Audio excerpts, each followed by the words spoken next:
Hi everybody, my name is Matt. I've been asked to do a video on my experiences at the Honor Academy, or HA, as most of us know it as. I posted a comment on one of the videos that had about, I think about 3 or 4 girls, their opinion on what it was like to go there, and so, I left a comment and said, where's all the guys at?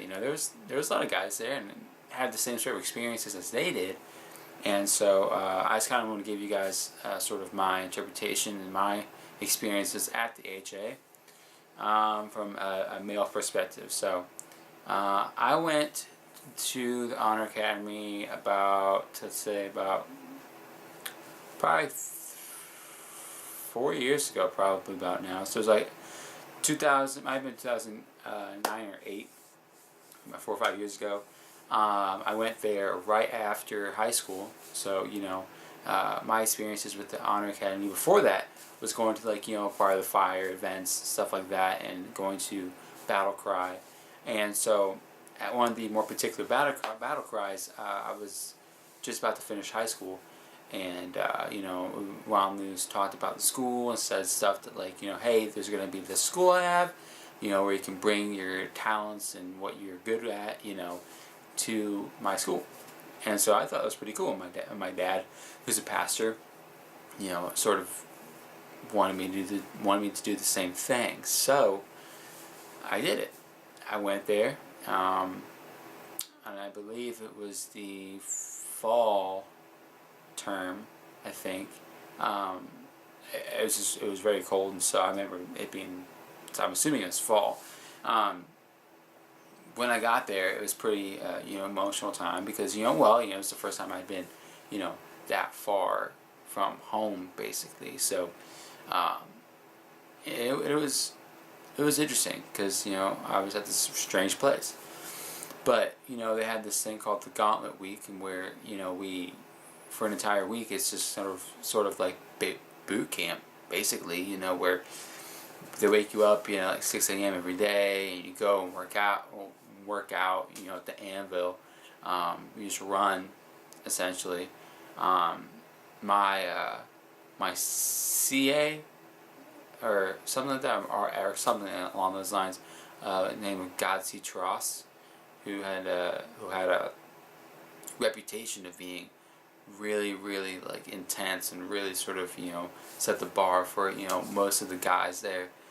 Just this big hulking guy that was very much intent on breaking you down and all that. And I wasn't used to that. I was born and raised Nazarene, upbringing to where there is no, it's not as intense and it's not as crazy as that sort of, I guess, environment. I got there, and they sort of talked to me and told me basically what the school was all about. And I was there for music, and so I wanted to learn more about I play guitar, and so I wanted to learn more about maybe some things that could make me a better player, or I would know more about music composition or something like that. And that really wasn't what you did. I remember being there, and you wake up, and then you go to this sort of seminar thing where David Haas would talk to you for over an hour, and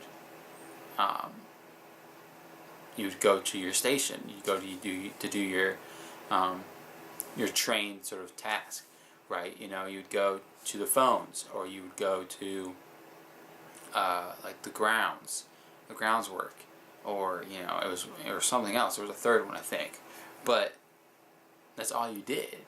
And when you're on the phones, you basically, which was the department I was in, you basically were on the phones all day talking to kids and trying to get them to come to the school, to which I thought was really strange, really weird, because HA is sort of it's this big circle of just you don't get paid. You're not paid interns, so you're just kind of this circle of just getting people to come there, and the school doesn't pay for anything like that. So even the grounds work is done by the interns. So there's really not much cost to anything. So I just found that to be really weird, and it got even weirder to when some of the rules, no guys, no facial hair, no dating, which is all fine and good.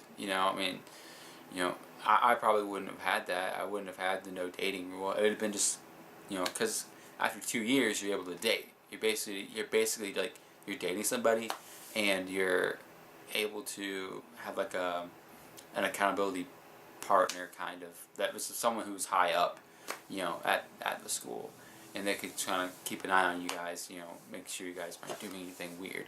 So there was that. But then it got weird because I got sick one day, and it was because of the food that we had eaten, and the food was really weird, really bad, and with how much money that my parents paid to have me go there, I'm just wondering where all that money went to. And so I got sick, and so I wasn't able to do the morning workouts, and they looked at me like I was I was betraying them or something. And there was this big collective group too that wasn't able to do it as well.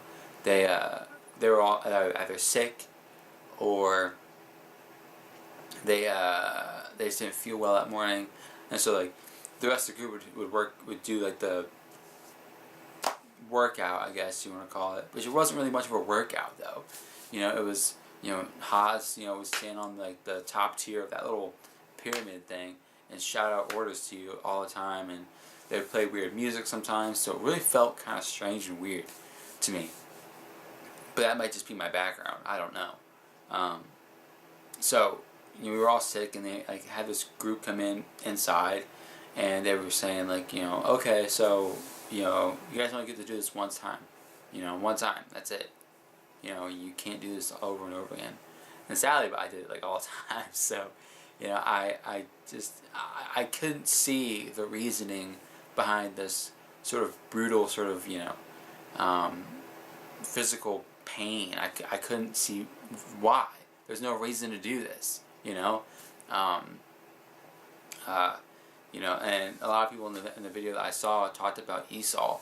Luckily, I didn't have to do ESOL. I wasn't there when that happened. I'll talk about that more about that later. And obviously ESOL is something crazy weird, and I just like, there's no way I'm gonna do that. Why would I put myself through that pain just to? No, I would never do that. And they sort of saw that, me saying that, as I remember one girl was like, I know tons of people who would, that would do anything to be in your position right now, be here. And I'm like, psh, they can have it. They can have my position right here. I don't care. That's fine by me. So it's just a weird place. There was a weirdness about it because I would fight alongside, saying, why not facial hair? Like, my facial hair grows back in like a day. So it's just a pain for me to do it, to shave every day. And they were like, well, we can think about it, or like movies, can't go out and see a movie, or like pop, like you can't have more than one pop in a week because it's over gluttoning of sugar. Like, just weird stuff like that. It's like, no, it's not how the real world is. And I was sucked into the fact of them telling me, hey, come to the Honor Academy and you can use your skills and you can use your abilities to reach other kids. But that's not what happens. You go there, they take you, they break you down, and then they sort of build on top of you what they want and what they see as okay. Which I'm not okay with and wasn't okay with, so I left. I was about 3 or 4 weeks in. So I'd gotten past the gauntlet week. And what happened to me was I had my group that I'd been with for all of gauntlet week. They took me out of that group and put me in some random group. I didn't know anybody. And that is one of the worst decisions I think I've ever heard anybody do. Like, you take people out of a group that have had to go through this whole week of junk, and so you've gotten to know these people and all that sort of stuff, and then, oh, we're going to pluck you out and put you over here to this group I didn't even know. You know, and I had one guy try to steal from me in that group, and just, it was weird. I could not get over that. And I made my decision to leave, and I called my parents, and I said, hey, I can't stay here. This place is weird, I can't stay here. And so, once I told everybody that decision, they sort of tried to stop me to do that at the school. I remember a bunch of girls got invited. It was like, hey, let's go for a car ride. Let's go somewhere. So I went, and they didn't tell me where I was going, what I was doing. It wasn't like a scary situation to me, but like it was just strange. Like they were like, you have to stay, or you're probably gonna lose your salvation. You're gonna go to hell. And I was just like, I'm pretty sure I'm gonna leave. And I told them that I thought it was just kind of like a big sort of weird sort of, not conspiracy, but sort of strange that, you know, the school, you know, does nothing but recycle people into it. And there's people that had been there for about 5 years. No pay, no nothing. And I think that's weird. You know, I had some great ideas too. You know, I mean, they don't pay any of the interns, but you know, they could have I brought up the idea of, you know, hey, we could have we could talk to Chick-fil-A. Chick-fil-A is a Christian company, or you know, Christian company at large. We could talk to them about building a location there, where we could sort of maybe even fully staff it, and people could buy stuff there, and the money would go from the school to the business to the everything, and it could give us this opportunity to work. That never panned out, you know, and they're really, really, really against video games. And you know, I brought up, you know, hey, we could have a video game ministry where we can have, you know, just like kind of like a LAN party of TVs and consoles and minister to kids online, and it's a gigantic market. It's a very, you know, I thought it was a very cool idea, a very doable idea, but you know, they didn't like it. It was something that they weren't used to and they didn't want. So I left, and it was right before the mountain LTE, where they went up to climb a mountain, and I was not cool with that. I was like, I don't really want to do that. That's not my thing. So I left, came back here and got a job. Worked out in Los Angeles for a while with a film group, and then came back here. And now I work at H&M. Been there for about 4 years now, and I'm now currently involved with the ministry here in town at my church, doing video and photography things that I had no idea that I was even remotely good at. And so, and I'm going to be going to the Dominican Republic here in May to film a documentary. So I mean, I think that I turned out alright after the Academy, and you know, I'm not, you know, a slacker or anything like that. You know, I'm not living on the streets or anything like that. So, you know, I would love to hear everybody else's story from the HA. You know, do I hate the place a little? I don't like it. I think that it is taken on a role and an image of being like just sort of like this really right-wing place, and you know,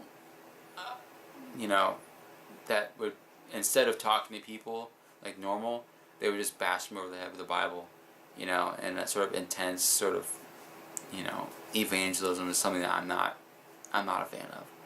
But I love to know what you guys think. Let me know. Send me a message. However you guys get a hold of me is fine. And I'll see about making more videos on this channel. And I will see you guys later. Have a great day. And God bless.